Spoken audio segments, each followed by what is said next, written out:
Welcome to online classroom. இன்னைக்கு data structure and அல்காரிதமில் நம்ம பார்க்க போகிற topic backtracking general method.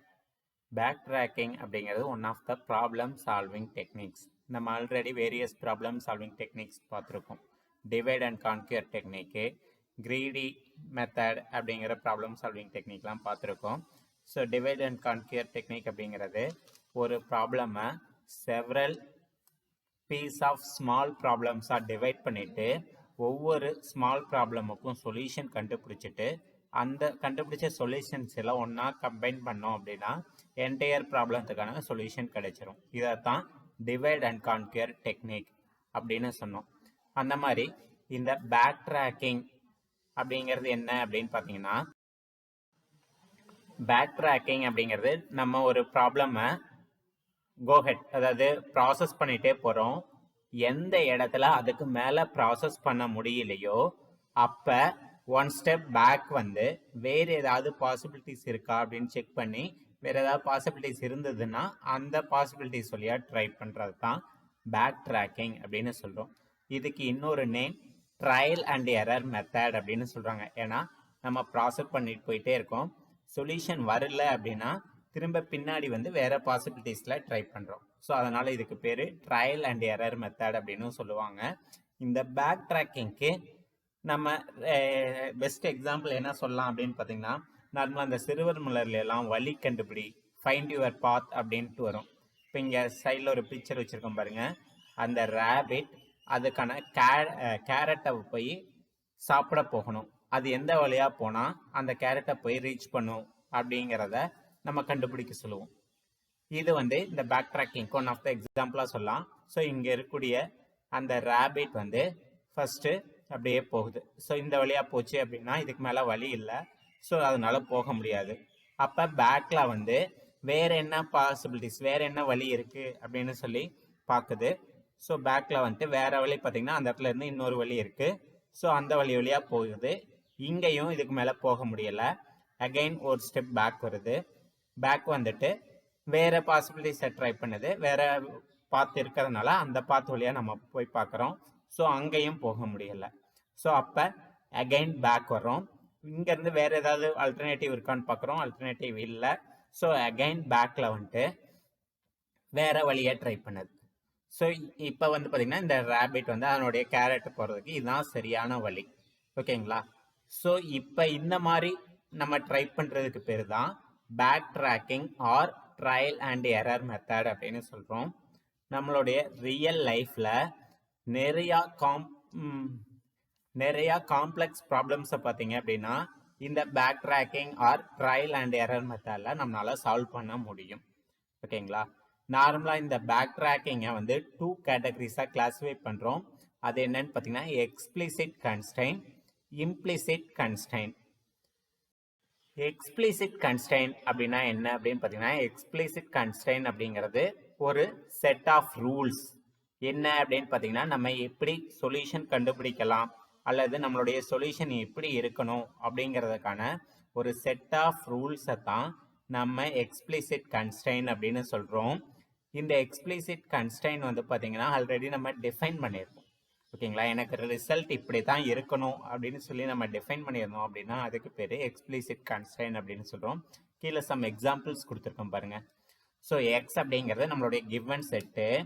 எக்ஸில் இருந்து நான் ஒரு டேட்டாவை அல்லது ஒரு வேல்யூவை எடுக்கிறேன் அப்படின்னா, ஐத் வேல்யூ எடுக்கிறேன் அப்படின்னா அதுதான் எக்ஸ் ஐ அப்படின்னு சொல்கிறாங்க. ஸோ இங்கே எக்ஸ்பிளிசிட் கன்ஸ்ட்ரெயின் என்ன அப்படின்னு பார்த்தீங்கன்னா, ஆல் நான் நெகட்டிவ் ஆர் ரியல் நம்பர்ஸ். All non negative real numbers. So அப்போ என்ன அப்படின்னு பார்த்தீங்கன்னா, எனக்கு இருக்கக்கூடிய கிவன் செட்டில் எல்லா நம்பர்ஸ் இருக்கலாம். நெகட்டிவ் நம்பர்ஸ் இருக்கலாம், பாசிட்டிவ் நம்பர்ஸ் இருக்கலாம், எல்லாமே இருக்கலாம். ஆனால் எனக்கு வரக்கூடிய சொல்யூஷனில் பார்த்தீங்கன்னா ஒன்லி பாசிட்டிவ் நம்பர்ஸ் மட்டும்தான் இருக்கணும், நெகட்டிவ் நம்பர்ஸ் இருக்கக்கூடாது.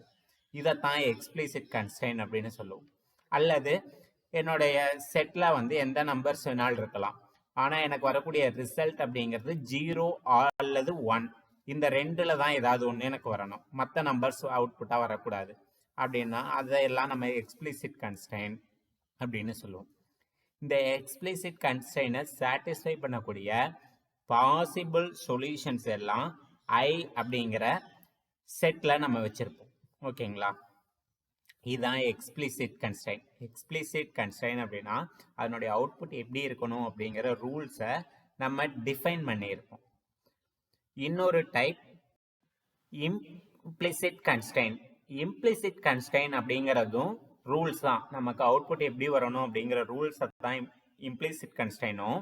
ஆனால் என்ன அப்படின்னு பார்த்தீங்கன்னா அந்த ரூல்ஸ் வந்து நம்ம ஆல்ரெடி டிஃபைன் பண்ண முடியாது.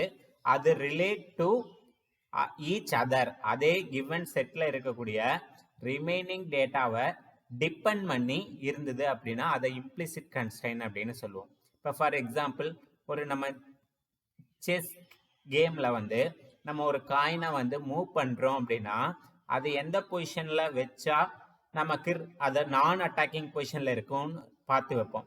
ஸோ அப்போ அந்த காயினுடைய மூவ்மெண்ட் அப்படிங்கிறது அதை சுற்றி இருக்கக்கூடிய ரிமைனிங் காயினுடைய பொசிஷனை டிபெண்ட் பண்ணி இருக்கும். ஓகேங்களா? ஸோ நான் எடுத்தோடனே இதை வந்து இந்த இடத்துல மூவ் பண்ணுவேன் அப்படின்னு நம்ம பார்க்க முடியாது. ஸோ அந்த இடத்துல மூவ் பண்ணால் ரிமைனிங் ஏதாவது காயின் நம்ம அட்டாக் பண்ணுமா அப்படின்னு நம்ம யோசிச்சு வைப்போம். அதுக்கு பேர் தான் இம்ப்ளிசிட் கன்ஸ்ட்ரைன்.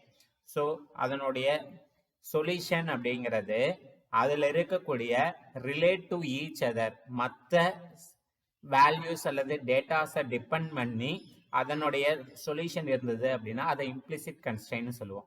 எக்ஸ்பிளிசிட் கன்ஸ்ட்ரைன் அப்படிங்கிறது நம்ம இப்படி தான் ரிசல்ட் வரணும்னு நம்மளா மேனுவலாக டிஃபைன் பண்ணால் அது எக்ஸ்பிளிசிட் கன்ஸ்ட்ரைன். ஓகேங்களா? எக்ஸ்பிளிசிட் இம்ப்ளிசிட் டிஃப்ரென்ஸ் புரிஞ்சுதா? எக்ஸ்பிளிசிட் அப்படிங்கிறது நம்ம வெளியே இருந்து ரூல்ஸை வந்து டிஃபைன் பண்ணுவோம். இம்ப்ளிசிட்டுங்கிறது ரூல்ஸ் தான். அந்த ரூல்ஸ் எப்படி இருக்கும் அப்படின்னு பார்த்தீங்கன்னா அந்த ப்ராப்ளமில் இருக்கக்கூடிய ரிமைனிங் டேட்டாவை டிபெண்ட் பண்ணி இருந்ததுன்னா அதுக்கு பேர் implicit constraint. Clear? Okay, next வந்து பார்த்தீங்க அப்படின்னா இதுதான் வந்து பேக் ட்ராக்கிங்கான ஜென்ரல் மெத்தட். இந்த பேக் ட்ராக்கிங் அப்படிங்கிறது one of the problem solving techniques அப்படின்னு பார்த்தோம். இந்த பேக் ட்ராக்கிங் டெக்னிக்ஸை யூஸ் பண்ணி நம்ம எப்படி ப்ராப்ளமாக சால்வ் பண்ணலாம் அப்படிங்கிறதுக்கான ஜென்ரல் மெத்தடு தான் இந்த ப்ரொசீஜர் பேக் ட்ராக் அப்படிங்கிறது. அங்கே n அப்படிங்கிறது வந்து பார்த்தீங்கன்னா நம்பர் ஆஃப் ஐட்டம்ஸ். ஸோ இப்போ நம்ம செஸ் போர்டு அப்படின்னு எடுத்துட்டோம்னா எத்தனை காயின்ஸை வந்து நம்ம பிளேஸ் பண்ண போகிறோம் அப்படிங்கிறது n வேல்யூ. ஸோ ப்ராப்ளம் சைஸை n அப்படின்னு சொல்கிறோம். எக்ஸ் ஆஃப் 1 to n அப்படிங்கிறது என்னன்னு பார்த்தீங்கன்னா இட் இஸ் த செட்டு. இதில் என்னன்னா நம்மளுடைய சொல்யூஷன் வந்து ஸ்டோர் பண்ணுறதுக்காக அந்த எக்ஸ் ஆஃப் 1 to n அப்படின்னு சொல்கிறோம். ஓகேங்களா? ஸோ ப்ராப்ளம் சைஸ் என்னன்னு சொல்லியாச்சு. அந்த n சைஸ் இருக்கக்கூடிய ப்ராப்ளமுக்கான சொல்யூஷன் எதில் இருக்குன்னு பார்த்தீங்கன்னா எக்ஸ் அப்படிங்கிறதுல இருக்கும். ஓகேங்களா? ஸோ இதுதான் வந்து பேக் ட்ராக்கிங்கான ஜென்ரல் மெத்தட் அல்காரிதம். இந்த அல்காரிதமை பேஸ் பண்ணி தான் நம்ம ஒவ்வொரு ப்ராப்ளமுக்கும் சொல்யூஷன் கண்டுபிடிக்க போகிறோம். கிளியர்? ஓகே, இந்த பேக் ட்ராக்கிங்க்கு என்னென்ன ரியல் டைம் அப்ளிகேஷன்ஸ் யூஸ் பண்ணுறாங்க அப்படின்னு பார்த்தீங்க அப்படின்னா n queen problem, sum of subset, graph colouring, இந்த மாதிரி நிறையா ப்ராப்ளம்ஸுக்கு நம்ம இந்த பேக் ட்ராக்கிங் யூஸ் பண்ணி சொல்யூஷன் கண்டுபிடிக்க முடியும். அதாவது n குயின் அப்படின்னா என்னென்னு பார்த்தீங்கன்னா ஒரு n cross n செஸ் போர்டில் n குயின்ஸை நான் அட்டாக்கிங் பொசிஷனில் எப்படி பிளேஸ் பண்ணுறது அப்படிங்கிறது தான் இந்த n குயின் ப்ராப்ளமில் நம்ம பார்க்க போகிறோம்.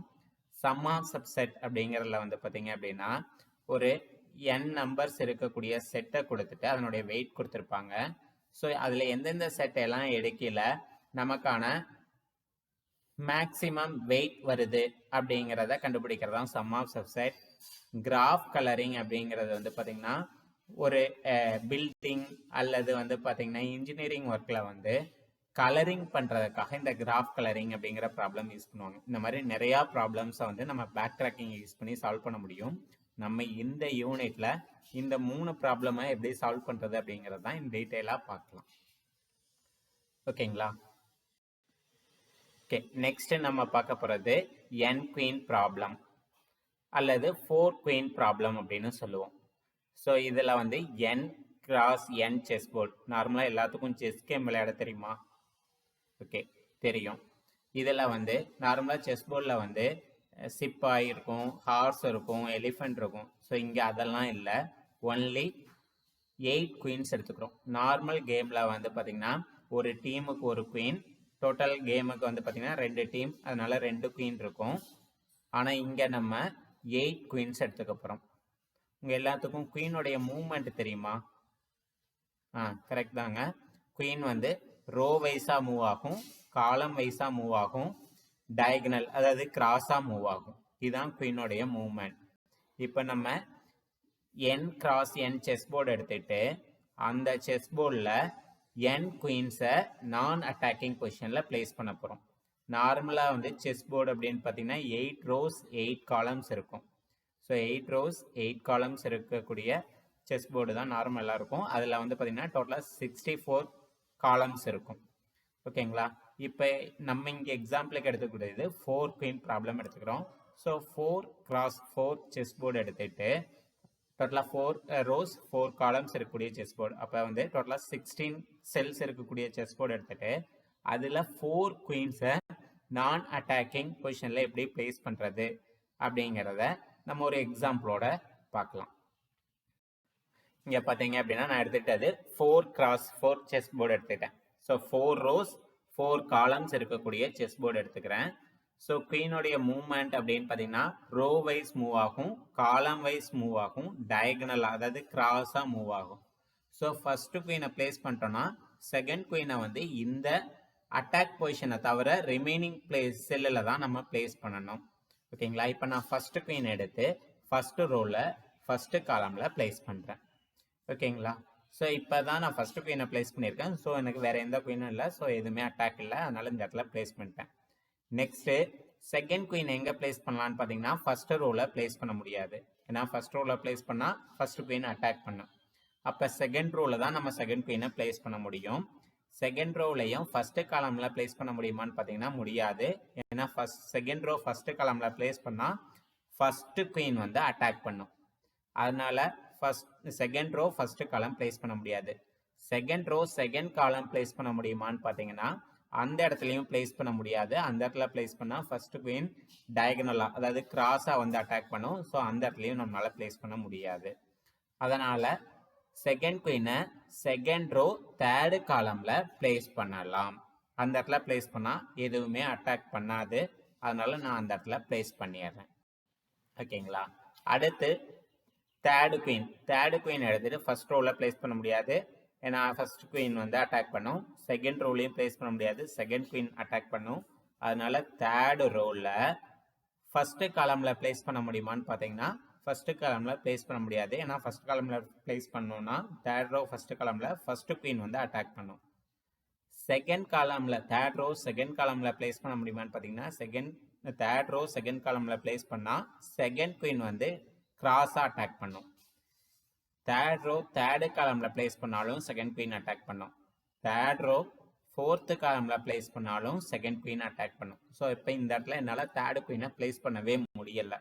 அப்போ என்ன பண்ணுறோம், பேக் ட்ராக்கிங் அப்படிங்கிற டெக்னிக்கை யூஸ் பண்ணி ஒரு ஸ்டெப் பேக்கில் போயிட்டு செகண்ட் குயினை வேறு ஏதாவது இடத்துல பிளேஸ் பண்ண முடியுமா அப்படின்னு பார்க்குறோம்.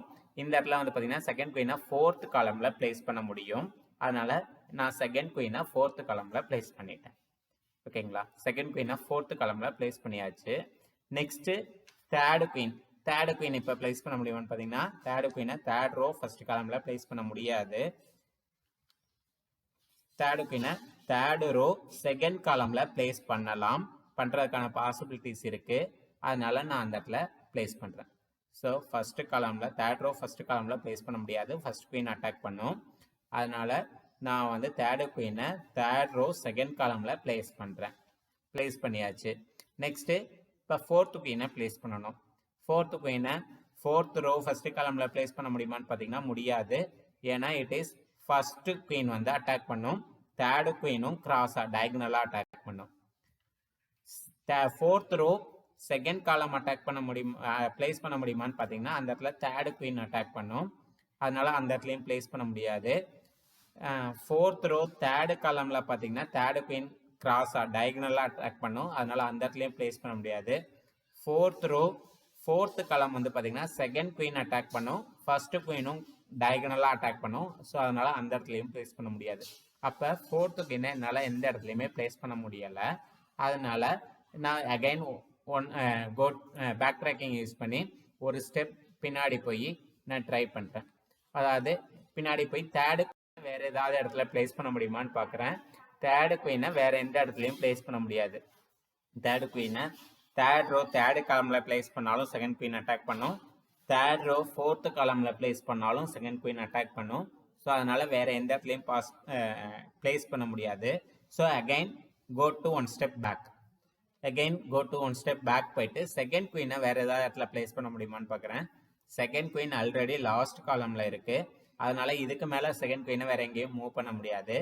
So again go to one step பேக்கில் போயிட்டு ஃபஸ்ட்டு குயினை வேறு ஏதாவது இடத்துல ப்ளேஸ் பண்ண முடியுமான்னு பார்க்குறேன். ஃபஸ்ட்டு குயினை பார்த்தீங்கன்னா செகண்ட் காலமில் பண்ணலாம்.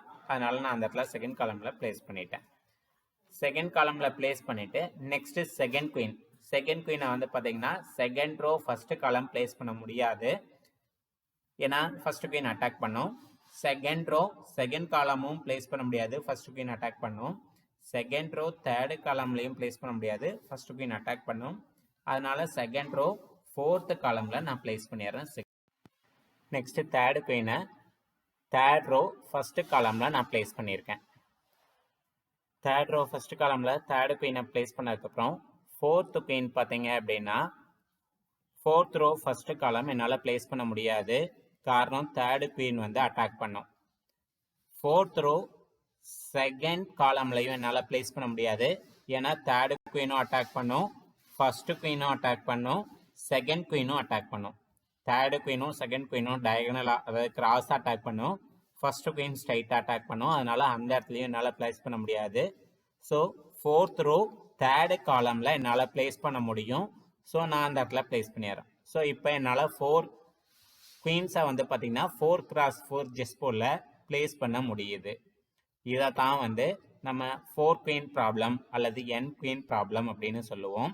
இந்த ப்ராப்ளமை பற்றி இன் டீட்டெயிலாக நம்ம அடுத்த கிளாஸ் வரையில் டீட்டெயிலாக பார்க்கலாம். Next sum of subset problem. இந்த சம் ஆஃப் சப்செட் ப்ராப்ளம் அப்படிங்கிறது நான் ஆல்ரெடி சொன்னதான். இங்கே வந்து பார்த்திங்கன்னா ஒரு எக்ஸாம்பிள் கொடுத்துருக்காங்க பாருங்கள், n = 4. ஸோ நமக்கு 4 ப்ராப்ளம் சைஸ் 4 கொடுத்துருக்காங்க. இதில் இருக்கக்கூடிய ஐட்டம்ஸ் வந்து பார்த்திங்கன்னா 4 ஐட்டம்ஸ் இருக்குது. அந்த ஒவ்வொரு ஐட்டமுடைய வெயிட் தான் அங்கே W1, W2, W3, W4னு கொடுத்துருக்காங்க. அதாவது ஃபஸ்ட் ஐட்டமுடைய வெயிட் வந்து 11 kg, செகண்ட் ஐட்டமுடைய வெயிட் வந்து 13 kg, தேர்ட் ஐட்டமுடைய வெயிட் வந்து 24 kg, ஃபோர்த் ஐட்டமுடைய வெயிட் வந்து 7 kg. ஓகேங்களா? ஸோ இப்போ நம்மகிட்ட ஒரு கண்டெய்னர் இருக்குன்னு வச்சுங்க. அந்த கண்டெய்னருடைய கெப்பாசிட்டி 31 kg. ஸோ அப்போ இதில் எந்தெந்த ஐட்டம் எல்லாம் எடுத்து அந்த கண்டெய்னருக்குள்ளே வச்சோம் அப்படின்னா நம்மளால் அந்த 31 kgயை ஃபுல்ஃபில் பண்ண முடியும் அப்படிங்கிறதான் கிவன் ப்ராப்ளம். ஸோ இப்போ இதில் எதெல்லாம் எடுத்து நம்ம அந்த பேக் அல்லது கண்டெய்னருக்குள்ளே வச்சோம் அப்படின்னா நமக்கு 31 கிலோ வரும் அப்படிங்கிறதான் ப்ராப்ளம். இப்போ இதை சொல்லுங்கள், இதில் எந்தெந்த செட்டெல்லாம் டோட்டல் பண்ணால் நமக்கு 31 அப்படிங்கிற ஆன்சர் வரும்? கரெக்டுங்க. இதில் 2 சொல்யூஷன் இருக்குது. ஃபஸ்ட்டு சொல்யூஷன் வந்து பார்த்தீங்க அப்படின்னா first item, second item, last item, அந்த 11 + 13 + 7 இந்த 3ஐயும் ஆட் பண்ணோம் அப்படின்னா நமக்கு 31 வரும். இல்லை அப்படின்னு பார்த்தீங்கன்னா கடைசி 2 ஐட்டம் எடுத்து ஆட் பண்ணாலும் நமக்கு 31 வரும். 24 + 7 = 31. ஸோ இது 2 தான் நம்மளுடைய சொல்யூஷன் செட். ஓகேங்களா? இந்த 4 டேட்டா இருக்கக்கூடியதில் எந்தெந்த செட் எல்லாம் எடுத்து நம்ம ஆட் பண்ணோம் அப்படின்னா நமக்கு டோட்டல் வெயிட் 31 வருது அப்படிங்கிறத செக் பண்ணணும். ஸோ இதில் 2 பாசிபிள் சொல்யூஷன் இருக்குது. 11 + 13 + 7 இதை ஆட் பண்ணல நமக்கு 31 வரும், அல்லது 24 + 7 ஆட் பண்ணல 31 வரும். ஓகேங்களா? இது 2 தான் சொல்யூஷன். இதை எப்படி கண்டுபிடிக்கிறது அப்படிங்கிறதையும் நம்ம டீட்டெயிலாக அடுத்தடுத்த கிளாஸில் பார்க்கலாம்.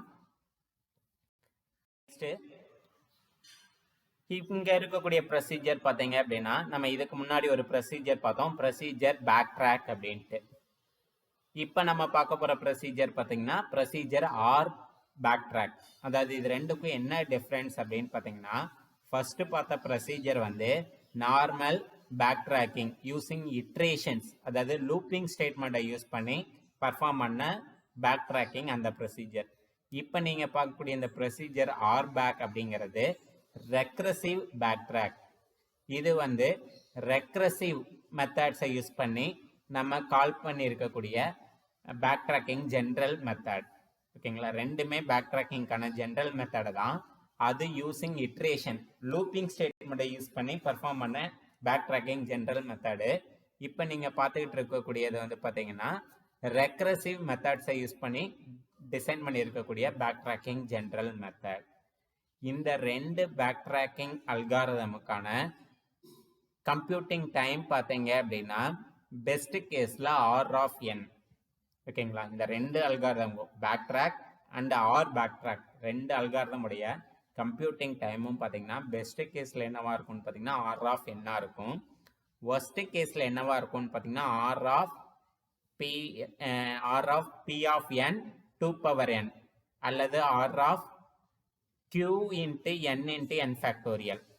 ஸோ இது ஒர்ஸ்ட் கேஸில் வரும். இதில் இந்த P(n), Q(n) அப்படிங்கிறது என்னன்னு பார்த்தீங்கன்னா இட்ஸ் அ பாலினாமியல் ஈக்குவேஷன்ஸ். ஓகேங்களா, ஸோ அந்த பாலினாமியல் ஈக்குவேஷன்ஸை பேஸ் பண்ணி இருக்கும். ஒர்ஸ்ட் கேஸில் R(p(n) into 2n), பெஸ்ட் கேஸில் R(n). இதுதான் வந்து இதனுடைய கம்ப்யூட்டிங் டைம். ரெண்டு ப்ரொசீஜருமே வந்து பேக்ட்ராக்கிங்கான ஜென்ரல் மெத்தடு தான்.